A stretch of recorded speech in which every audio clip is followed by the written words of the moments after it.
Welcome to our March garden calendar. Today we're going to visit with Candy Treadway of the Brushy Mountain Bee Farm, and she's going to tell us a lot about beekeeping. Then we're going to also visit with David Land, which is the president of our Alexander County Beekeepers Association.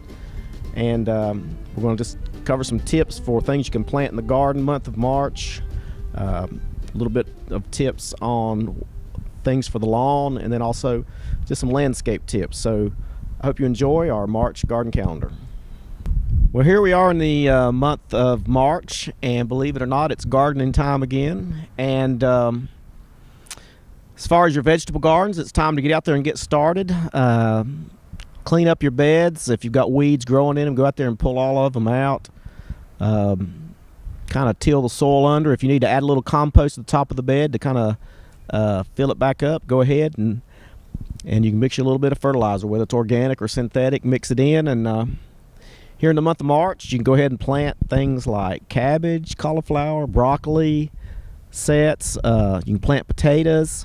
A little later in the month, maybe mid-March, go ahead, you can start sowing some lettuce. But it's time to go ahead and get some things started in your gardens.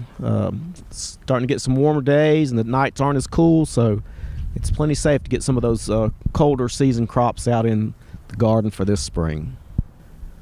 Okay, well, March is also the month of the year that you fertilize your shade trees and your ornamental shrubs. So get out there and give them a dose of fertilizer, some nutrients for the year. Also, for your yards, if you didn't do that in February, here the 1st of March would be the ideal time before it gets too late to go ahead and fertilize your lawn. And that's basically half a pound to a pound of actual nitrogen, which depends on which blend you're using. It could be, if you're using a 10-10-10, it would be either a 5 to 10 pounds per 1,000 square feet. So go ahead and get out there and fertilize your lawn. Also, if you need to add lime, you can add lime any time of the year, but now is a great time, and you don't know that until you do a soil test. So soil test, there still is a charge for soil test until April 1. They call it peak season fees now. You can take your soil test and hang on to it just as long as it doesn't reach the soil lab in the mail till after April 1. After April 1, there's no fee, so keep that in mind in doing your soil test. Also, for your lawn, as it starts to grow, mow it, keep it to 3 to 4 inches in height. And also, if you're going to put out a pre-emerge crabgrass control, now's the time to do that. When you see the forsythias bloom, you better get it out, because when you see the dogwoods blooming, it's too late. Crabgrass is already germinated. So there's a few tips for the month of March. Okay, one other task that almost all gardeners do in the month of March or late February is to clean up all your old perennials. Cut them off at the base and clean up all your landscape beds right before the new flush of growth starts from all your perennials. So go in here, clip off all the old growth and get it ready for the new spring growth with all your perennials. Something else I want to mention, month of March is ongoing. Still have some plants for sale. The extension plant sale, selling all types of berries, blueberries, blackberries, raspberries, strawberries, some fig trees, Asian pears, apples, oriental persimmons, asparagus, rhubarb, a lot of different plants that we're selling. Pickup dates mid-March on those, so call us at the Extension Center if you're interested in ordering some fruit that does well, or a few vegetables that are kind of rare. So call us at the Extension Center, 632-4451. So extension plant sale going on until mid-March, or until all the plants are sold. Honeybees are valuable pollinators, playing an important role in both native and agricultural crop production. Pollination ensures fruit set, proper development, more fruit, and viable seed. Honeybees are the most important insect pollinator for crops grown in North Carolina. Vegetable and fruit crops that require honeybees include cucumbers, blueberries, watermelons, apples, squash, strawberries, melons, and peaches. Forage crops that benefit from honeybee pollination include alfalfa, cotton, peanuts, and soybeans. Averaged over the last 5 years, honeybees have directly accounted for approximately 96 million in annual fruit and vegetable production, and approximately 186 million in total annual crop productivity. In this month's featured segment, we're going to visit with Candy Treadway at Brushy Mountain Bee Farm. Candy is going to explain how you can get started keeping honeybees. Well, I'm here with Candy Treadway, store supervisor here at Brushy Mountain Bee Farm, and she's also a beekeeper. So Candy, what got you started in keeping bees? My dad's kept bees for several years, and I really wasn't that interested. I'd kind of help him some, not by choice, but kind of he had to have the help. But once I started working here and realized how fascinating they were, I got into beekeeping. I've been doing it for about 5 years now. Awesome. Okay, if somebody is interested in keeping bees, I believe March is the time to get started. So what do they need to do? March is a good time. First of all, I would suggest that people do some research. Beekeeping, there's a little bit to it. So join a local beekeeping association. Read books. We have an awesome website, www.brushymountainbeefarm.com. We have a ad on there that says be educated. Just click on that. There's lots of free information, but get a little bit of information before you get started. But you can contact us. We have a beekeeping class here on March the 15th from 9 to 4. That's a great way to get started.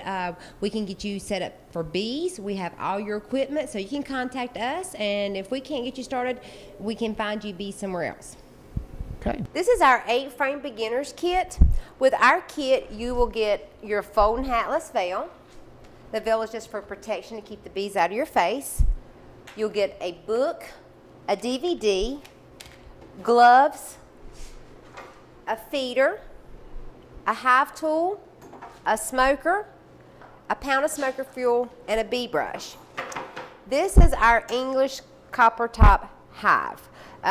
The way it's set up, traditionally, most people use a brood box or a hive body to keep their bees in. The brood box, basically, if you look at it like this, the brood box is the living room of your hive. It's basically where your queen's at. She's laying the babies.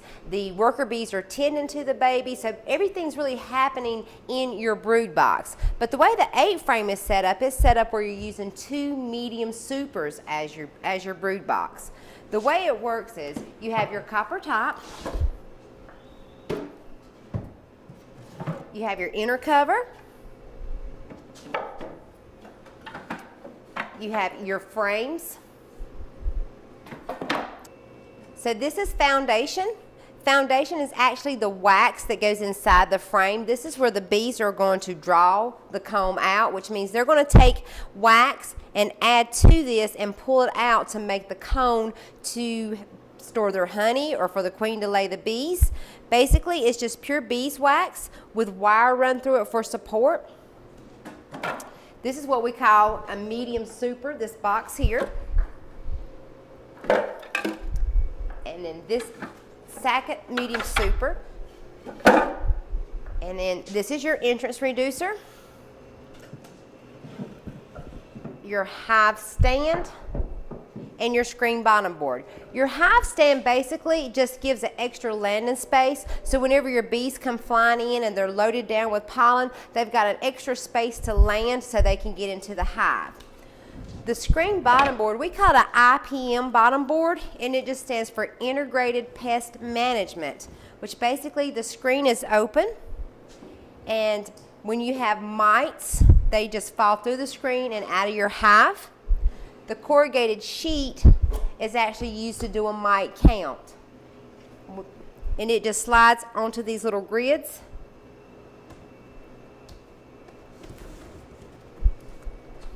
And it's set up like that.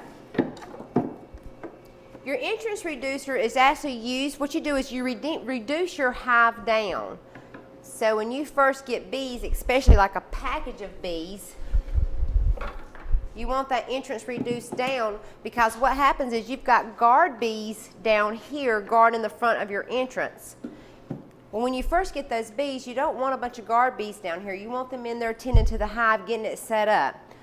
And then also you don't want a stronger hive to come over and try to rob your hive, which means other bees will come in and basically attack your bees. And your bees are just getting established, so they could be a little weak. It means they don't have enough of bees to maintain it. So those other bees could really come in and take over. But as your hive grows and becomes stronger and you got more and more bees foraging, you take your entrance reducer and flip it over and you give them a bigger entrance. And then when you go out there and this traffic is just really crazy and chaotic, everybody's just having to squeeze to get through, that's your clue. Hey, they're good, they're strong, it's time to take that entrance reducer off, and you can take it off for the summer. And then of course, when winter comes in and it starts getting cooler, you'll just reduce it back down, and that helps maintain the heat. But your supers go on like this. And like I said, basically, your queen, she's just rotating between these two boxes. She's laying the eggs. Once they hatch out, the worker bees will go in and clean those cells out, and she'll just go right back and lay again. So you just got a continual cycle. Your bees only live 4 to 6 weeks during the summer months. They basically work themselves to death. So you want a good place for her to lay. So you've got to have that room for her to lay. So, Candy, I guess you're living truth that not only men can keep bees? Not only men can keep bees, women can keep bees. We have a lot of women beekeepers. It's great. It's surprising me more and more how many women beekeepers we have. Good deal. Well, as we've talked about the beginning beekeeper kit, so if people are going to get bees, how do they get bees and how do they come? Well, you can get bees in different ways. Like I said, we sell bees here at the bee farm. You can catch a swarm. Maybe you already have an existing hive. You can actually split that hive, which means you can take that one hive and basically cut it in half and create you another hive. There's several different ways. You can purchase them from us. We sell a 3-pound package and we sell a 5-frame nuke. Now, nuke just stands for nucleus. Basically, it's a big hive just cut in half. That's the best way to look at a nucleus. It's just a hive that's just condensed down for easy transportation. Now, this with a 3-pound package comes in a screen-in box, basically. So you have what we call a queen cage. Your queen is basically in here with some attendant bees, and it's just kind of hanging, and you just got thousands of bees in here. So basically, you just take this queen and install it into we take it and put it on a frame with a rubber band and put it in there, and what happens is the candy mixture. The bees inside here eat through the candy mixture on this side, and the bees actually in the hive eat through this side, and then the queen is released. So that's just basically how a package works. And then we also sell what we said, a nuke.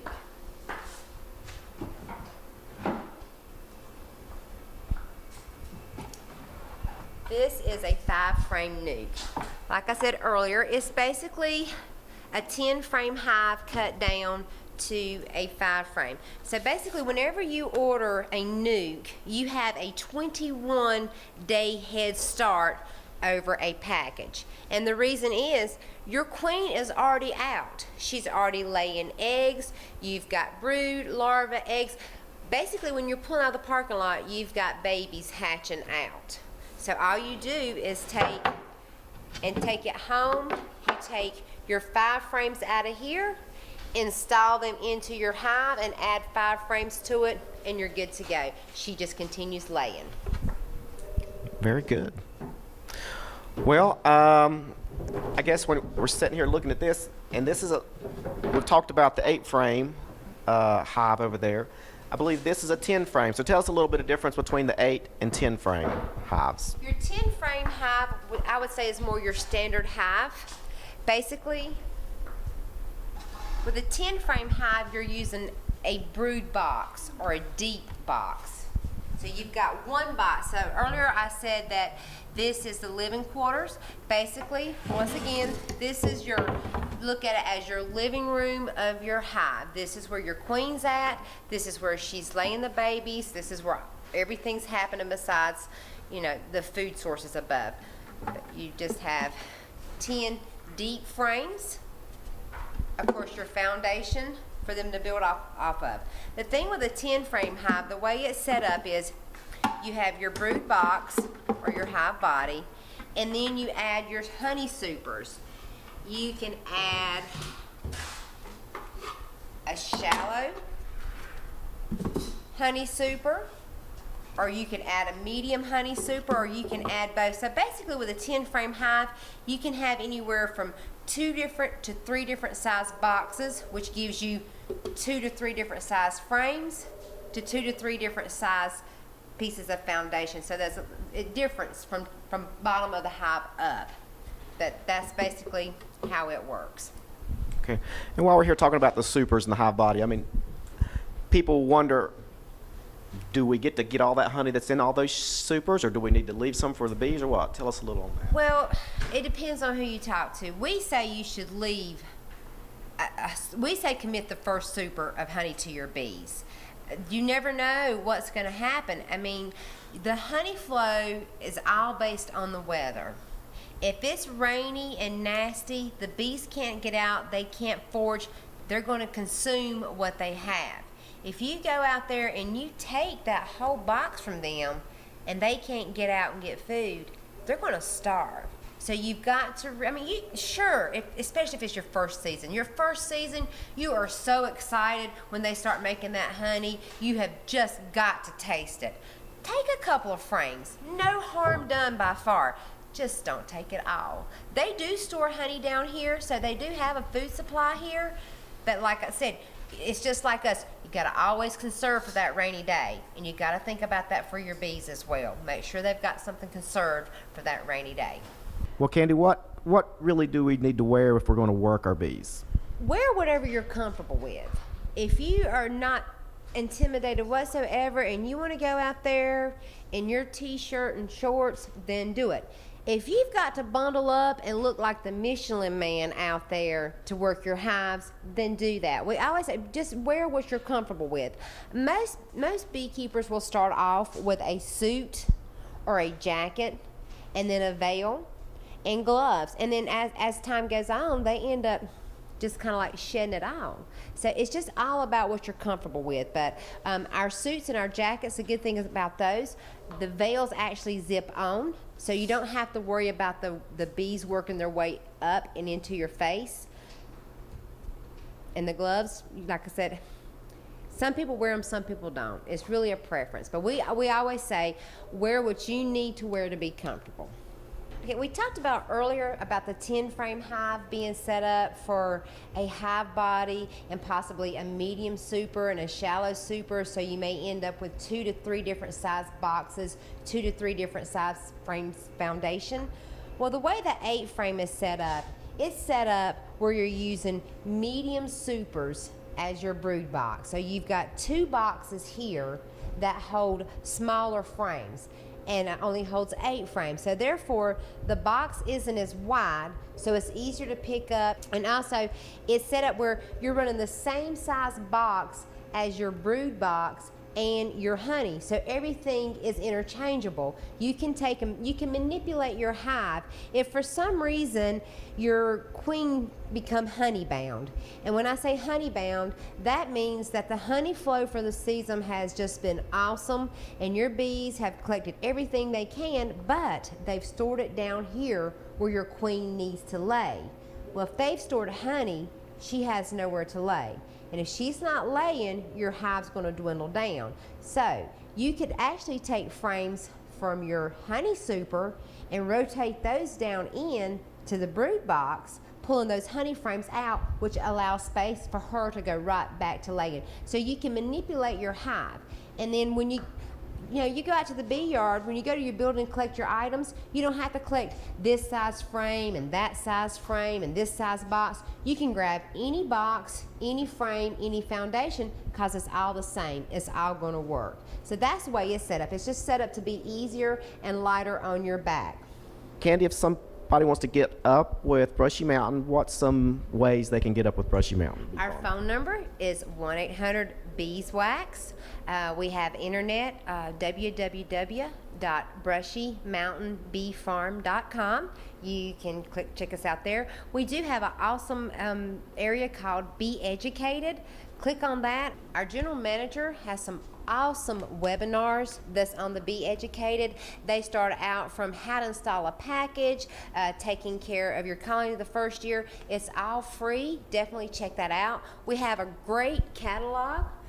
You can call us up. We'll be glad to send you one of those out in the mail free of charge. You can come here to the bee farm. As you see, we do have the retail store here. Me and Andy are here Monday through Friday from 8:30 to 5. We can answer any questions you need. We can get you set up with your equipment. You can go home with it that day. Just call us. If we don't have bees or what you're looking for, which we'll have the bee equipment, don't worry about that. But if we don't have bees, if it's out of the season for us, we've probably got a contact number that we can get you in contact with. But I would like to say, if you have a garden, whether it be a vegetable garden, just flowers, or orchard, and you're thinking, but this beekeeping just isn't for me. That's fine, but if you want your gardens pollinated, you can contact Lenny here at the corporate extension. I'm sure that you can get us in contact with someone who maybe can put a hive on your yard. That way you're benefiting, the beekeeper's benefiting, and the bees are benefiting. You don't have to be a beekeeper to get bees on your property for pollination. There's plenty of beekeepers out there for a small fee will put hives on your property. Sure. Okay, Candy, well, thanks for having us today and showing us around and teaching us so much about bees. We appreciate you guys coming up, and we appreciate you educating about the bees as well. All right. Thank you. Well, we've just visited with the Brushy Mountain Bee Farm and with Candy, and she told us a lot of interesting information about beekeeping. She also mentioned the Alexander County Beekeepers Association that she's a member of. Well, I'm here with David Land. He's the president of our County Beekeepers Association. So, David, tell us a little bit about the association. Thank you, Lenny. We have formed the Alexander Beekeepers Association. We've been in existence around 4 years. We have monthly meetings the second Monday at 7 o'clock here at the Extension Center. We have a guest speaker or a video or some kind of a program every month that has something to do with different aspects of beekeeping. And a lot of good fellowship. A lot of ladies come and have taken up the hobby of beekeeping. We're right now currently going to sponsor and help some 4-H students get started with a hive. It's just a lot of good information.